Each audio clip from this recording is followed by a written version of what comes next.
Hi guys, it's me, Brandy with Be Vintage Design and Decor, and today I am going to just be doing a quick makeover on some candlesticks. I'm down in my basement because my garage is just freezing cold. Sorry, I'm not really in frame, am I? There we go. So it's just a simple flip, but it's an easy thing, and it might be boring, I don't know, to watch me paint. I will certainly speed it up because I'm not a super fast painter. But I picked up these candlesticks. This one has like a little bit of damage right there. I picked these up at Salvation Army for $1.99 a piece, which is way more than I usually spend. I know that sounds silly, but usually their candlesticks are 49 cents to 99 cents. And there's nothing special about these, so I'm not sure why they were $1.99. I think maybe it was just a different person pricing that day. But I flip candlesticks a lot. If you have if you're a reseller and you have an antique booth, or a vintage booth, this is a great, easy thing to flip.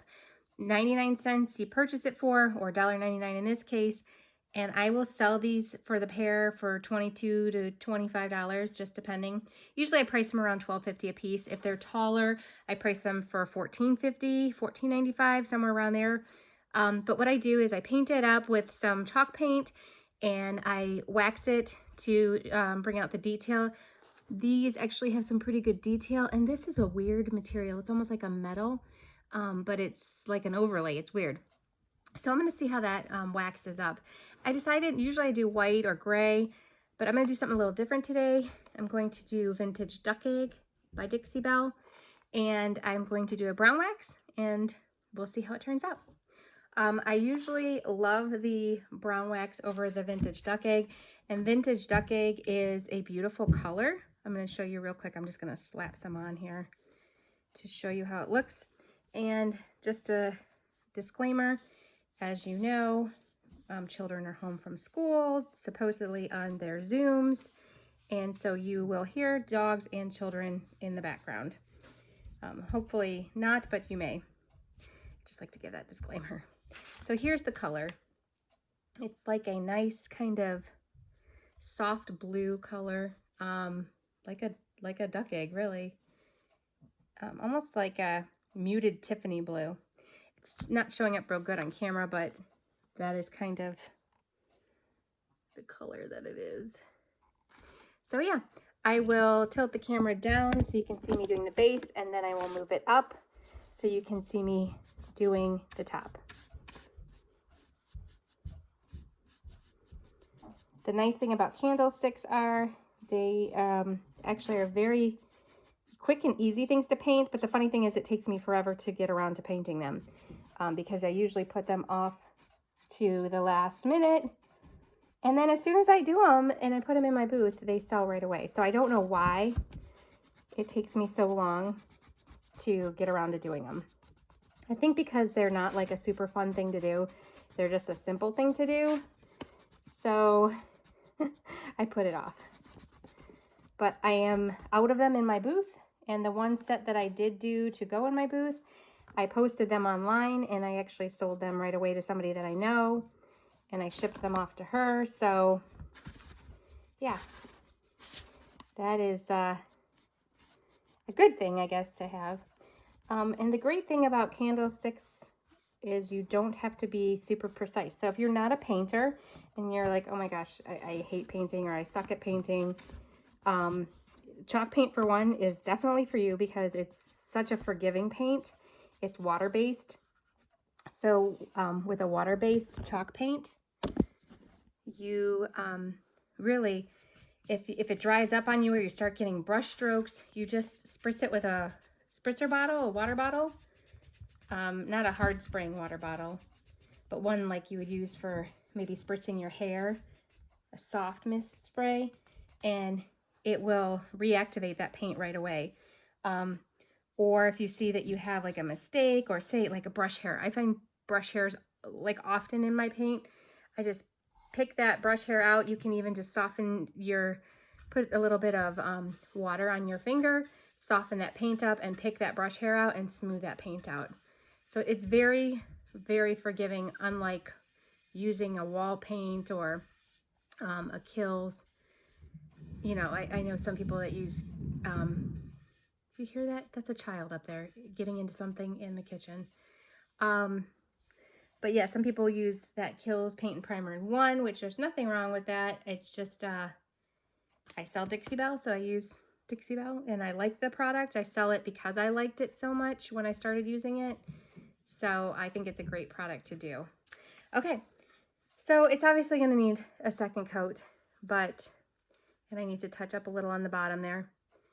But yeah, I'm gonna use the camera actually to touch that up.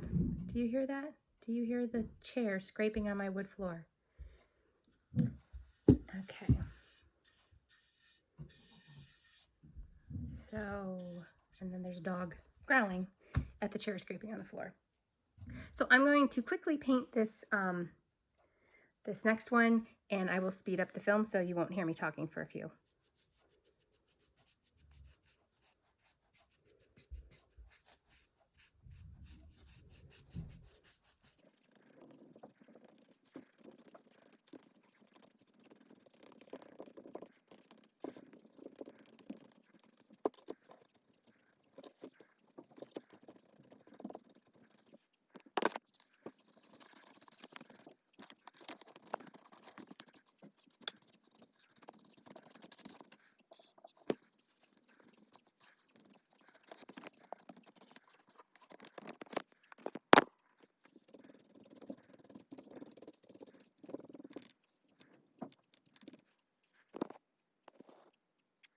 Okay, since I had the vintage duck egg still out and my brush still wet, I have this little jewelry box that I picked up off of Facebook Marketplace. This is it. It just took the drawers out, but I put one back in so I could show you. It's in great shape. The inside does not need to be replaced. I'm not down with replacing the inside of jewelry boxes, so I don't buy them very often, only when I see them in really good shape. This is a fake drawer, and then this opens.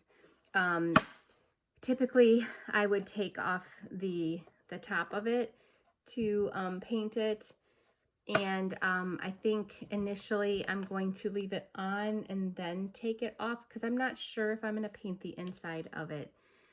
So I don't think I'm going to have to worry about that. This one's so tiny, I don't think I'm going to paint the inside. So I'm just going to paint the outside in that vintage duck egg. There isn't anything to detail on this with wax, so I actually have some transfers I think I'm going to put on the side, and I'll show you how I do that as well. So I'm going to speed up the video on this one, but I wanted to let you know that I'm painting this. So we'll see how it turns out.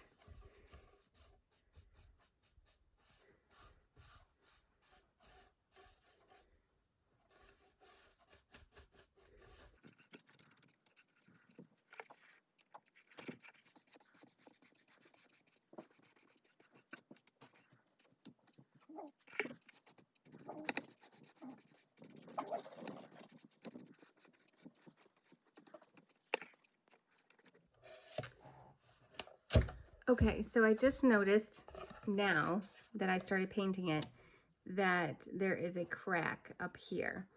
And I did not see that at all when I purchased it. It's not even like it's a crack. So what I'm probably gonna do with that is I may do a mold to mold over that crack so you don't see it, and then paint it.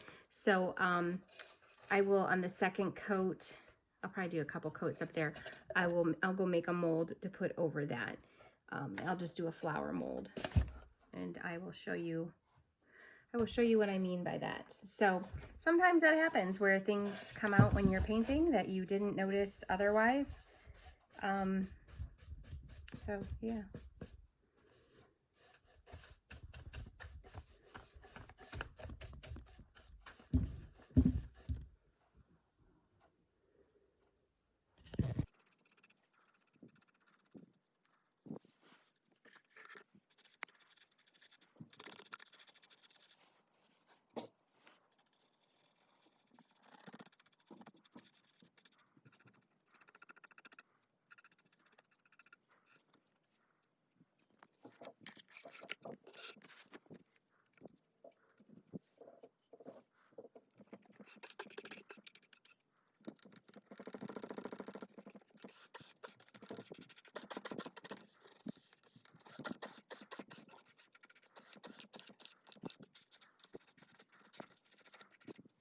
Okay guys, so I just got the second coat on, and it's sort of in that in between almost drying kind of stage.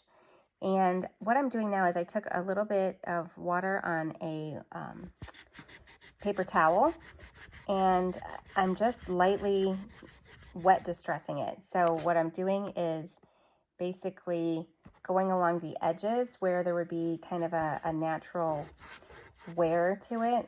Get the camera focused down a little bit.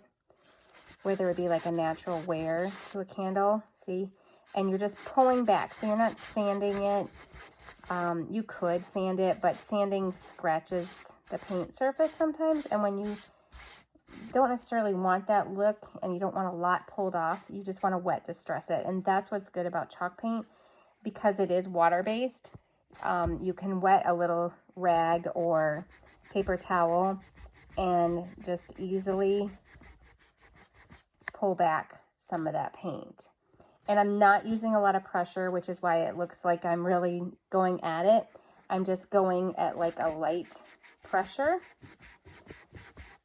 And the longer you let the paint sit on there, the harder it can be. Sometimes the more dry the paint is. So it's easier to do when your piece is like, you know, it's dry to the touch, but it's still curing. So I'm just doing it around the edges. I did do it around the top up there. And I did around the bottom edges on this one and the top as well. Here's the top. And you can see like this is actually still wet in there.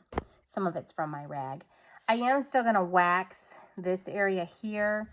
I'm not sure how much wet distressing I want to do around it. I didn't want it like too distressed, so I might do like a little here and there, kind of like that, you know, sporadic, so that it's not a really, really highly distressed piece. But that way at least it ties it in with the base and the top, is to just have a few other little places. And I was originally going to use a brown wax, but I don't know, I might do a white wax. I'm not sure. We'll see how it looks. Because if I do a brown wax, it's definitely going to deepen the color. I do want to bring this area out, but maybe even if I wet distressed this a little and then just clear waxed over this, it might look good. So stay tuned. I'll see what I'm going to do and I'll let you know. Okay guys, so I decided that I was going to do the Grunge Gray Wax on it. I went back and forth whether I wanted to do white or whether I wanted to do gray. And I think with the black distressing showing through, the gray might look a little bit better. So we're going to do that real quick. All I'm using is the Dixie Belle Grunge Gray. And you just want to take a brush. You don't need a whole bunch. I tend to go a little heavy on the wax, and I shouldn't, but I do. And you just want to take that. What are you eating? Sorry, dog was eating something random on the floor. You just want to take that and go right along in your piece, wherever. You can go over the whole piece, or you can go just where you would have some detail that you want to bring out.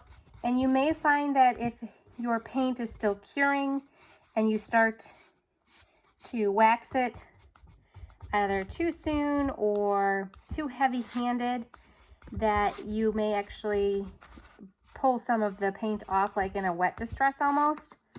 So let me show you what that looks like. And you don't have to be perfect. You can see, like, I missed a whole spot there. You can go back over it, or sometimes the wax will just get moved around anyways when you're pulling it back. So in the areas that there's no detail, when you pull it back, it just deepens the color.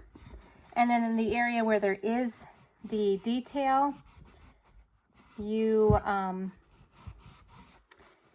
see that it just, let's see if you can see that. It just catches, there you go, right in there. And you can see, like, I have some parts there that I missed that I'm going to go back over. So typically when I do it, most pieces I do go over the entire piece with the wax. For one, it seals the paint in, but at the same time, it also just kind of gives it a more uniform look. Some pieces I will only do like corners and things like that, but it just depends. It just depends on the piece. If you don't like the look of the darker wax, or you don't want your color to be darker, you can use the clear wax or the white wax. The clear wax will make your color just a slight bit darker, but only because it's got like basically a top coat to it. And you don't have to top coat over the top of this. You can. I usually do if it's a piece that like a tabletop or something that is going to get a lot of wear, just to give it that extra layer of protection. But typically if it's not, like if it's something like candlestick and I'm waxing it, then I don't go over it with a sealer, because people aren't going, the most they're going to do with their candlesticks is lightly dust them. They're not going to set a drink on there or anything like that. Well, who knows? But they're not supposed to set a drink on there. So yeah, you can see how inside there in the creases, it just gave it that nice aged look. So typically, that's why I go around the whole piece. And I'll pull back some areas so that it looks like, you know, pretty much back to the paint color. So it still seals it, but it's pretty much back to the paint color. And then other areas I'll leave really dark and distressed. I don't know what this material is on these candles, but it like peels back, and it feels like a metal when you run your finger along it. And I actually, when I've cleaned them, I actually sanded a couple of these little areas. But yeah, I can't seem to get, when I sanded it too, it had a metallic look to it. Anyways, there we go, I got it off. But you can see like how some of the metallic actually even came through on that one. Oh, I have dogs running around making noises. Okay, so I'm just going to keep doing this and keep distressing that. What are you guys doing? Fighting? Yes, they're fighting. Play fighting. The Shorkies are play fighting, and the black lab is over there eating Legos or something.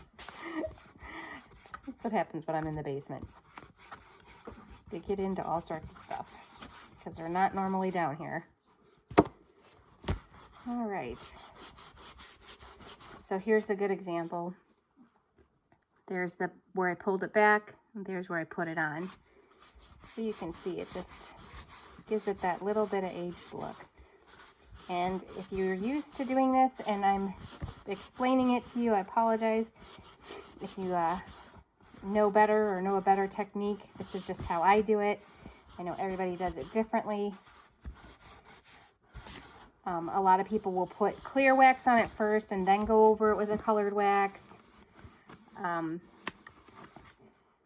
But this is just, like I said, this is my technique of doing it. And I actually like it and, get compliments on it and sell a lot of it. So why do something different if it works for me? So, and I will say that everybody has like their own look of how they paint furniture and how they paint items to sell, which is great because in the booth where I'm at, or I should say the shop that I'm at, everybody's booth where they paint furniture is done differently. And that's great because it gives people so many other, oops, I got too much wax there. So many other options for, you know, what they're looking for. So you don't go in and everything's not all white and black and, you know, and gray. Everything is, you have some people that paint in bright colors. This color is definitely a little out of the box for me. I don't normally do this kind of color. I usually go neutral. And the reason why I do that is because it can match anybody's house pretty much. And if it doesn't sell, then it matches my house. So I try and do things that I like only for the mere fact of if it doesn't sell, it ends back up in my house or somebody that I know. But typically I don't have that problem. Usually, you know, thank goodness, things usually sell. And I think that is because I keep everything neutral, which can get boring. I'll admit it gets boring to paint just neutral things all the time. But at the same time, I'm out to make money on the things that I do. I don't just do them for fun. I actually do it for a living. So I have to keep that in mind. I do what sells.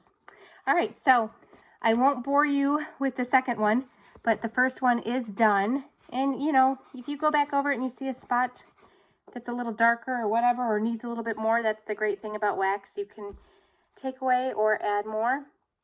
I didn't do the top yet, but I did get around.